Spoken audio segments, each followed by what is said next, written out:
So Bobby, I'd like you to speak about this, and what a great job, and thank you very much.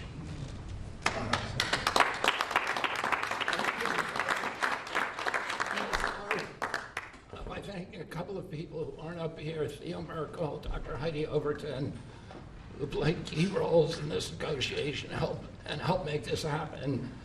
And also Inma Hernandez, who's not up here, but John Brook and Chris Klump, who were the people who were negotiating, in some cases, I think including last night, 24 hours without any sleep.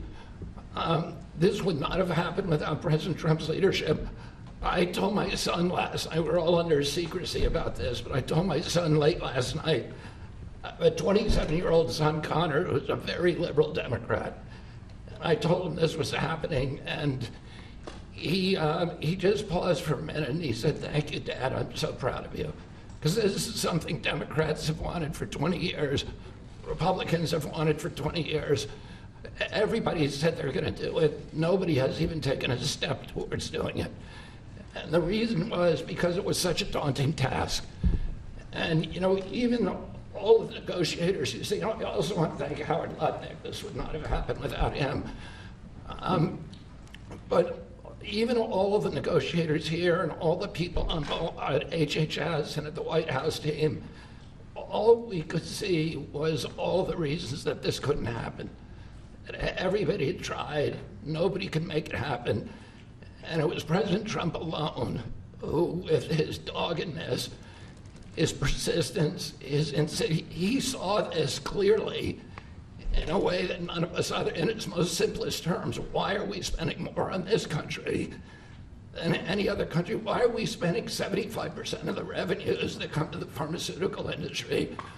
We're doing all the research and everybody else is riding on our slipstream. And President Trump, I would say, harangued and harassed us to make this happen. I was getting calls at 11:30, 12 o'clock at night. "Oh, are you asleep? And you got to get MFN done." And at one point, Dr. Oz told me, "I can't take the president's calls anymore." I have a lot of reasons, my wife has a lot of reasons to say to me about different things that happen in my life. Doesn't that give you anxiety? And I say, I don't get anxiety. This gave me anxiety. Oh, thank you, President Trump. It would not have happened without you. This is real leadership. It's somebody, a president who has a vision and makes that vision happen. And I can't think of any other president of the United States who could have done this in our history. I'm very grateful to you. This is an extraordinary benefit. The American people, thank you for your vision, President Trump, your bold action, your unwavering commitment to health and well-being of the American people. Never has a president stood up so bravely for the American people with respect to health care. And by the way, I forgot to thank Albert Berlin. Albert and I have had a long history of antipathy and antagonism toward each other. But I have to say his leadership in this took tremendous courage. And he really created a template for corporate responsibility, for putting public health ahead of his individual interests. So I'm very, very grateful to you for that, Albert. Under the leadership of President Trump, the U.S. government is now acting as a tough negotiator on behalf of the American people. Today is about fairness, it's about equality, it's about giving hope to those who are trying to stay healthy, who are managing illness and who are fighting for their lives. We refuse to make the most vulnerable citizens continue to pay an unthinkable price for the world's pharmaceutical breakthroughs, which we pay for. This policy is a shield for the chronically ill who have carried the burden of high drug costs for far too long. It's a signal to every American family that we're finally putting their health and financial security first. And it sets a new standard, one that says we won't write blank checks to the drug industry any longer. No family should ever be forced to choose between filling a prescription and putting food on the table.